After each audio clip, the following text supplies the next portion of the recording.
Chapter 4. Switched. Ludwig began to stir. He opened his eyes slowly. He was back in his room. He recognized the ceiling. "Ah, dang it," he thought. "I must have been knocked out."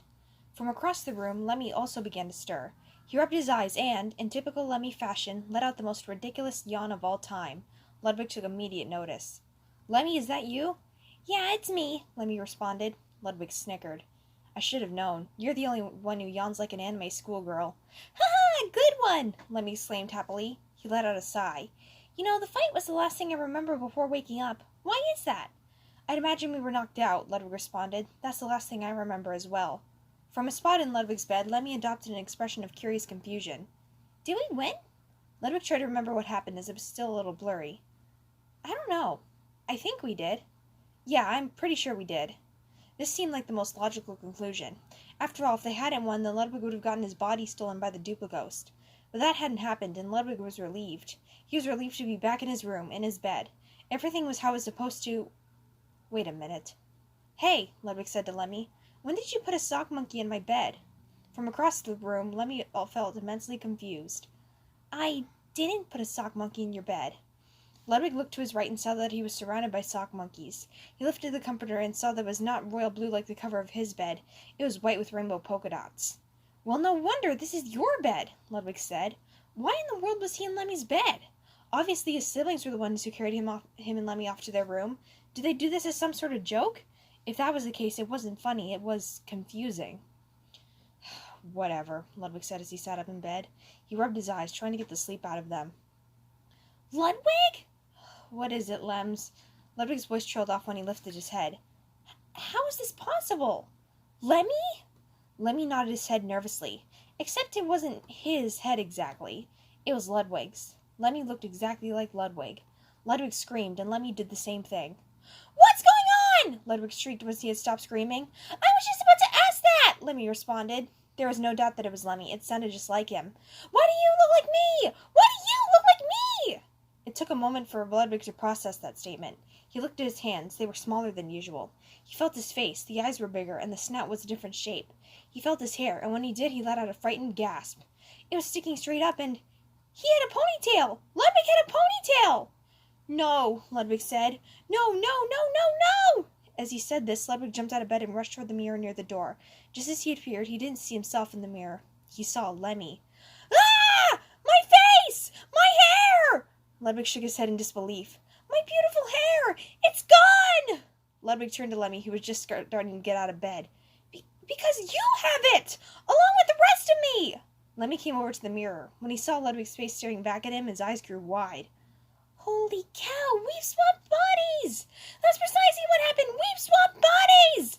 Lemmy, I'm you! I'm in your body, Lems!" Ludwig stared at his reflection, his breathing shallow and sharp. Ludwig von Koopa," "Ludwig Vanessa," Lemmy corrected him. "Ludwig von Koopa," Ludwig said through gritted teeth. "I'm in Lemonade Natalie Koopa's body!" Ludwig turned to Lemmy, his expression beyond terrified, beyond frightened.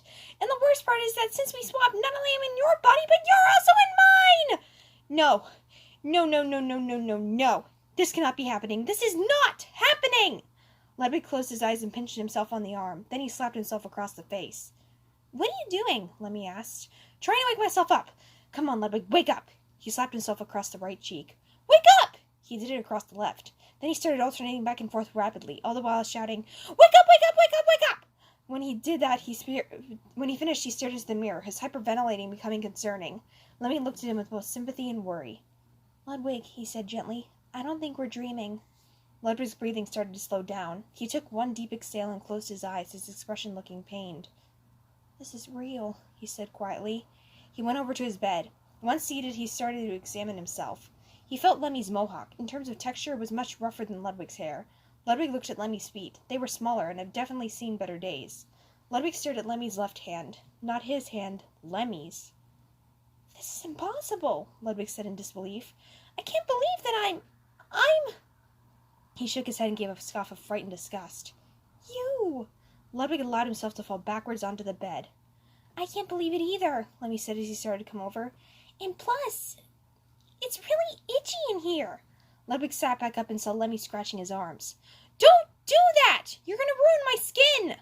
I can't help it! I feeling? Lemmy's scratching accentuated. It was then that Ludwig realized how wrong this was. This was wrong on every conceivable level. This had to be fixed as soon as possible. There's obviously a reason, Ludwig said. I mean, stuff like this doesn't just happen. You're right, Lemmy said as he took a seat on the bed. He and Ludwig took a moment to consider this. Did Iggy do this? Iggy's not this sadistic, Ludwig responded.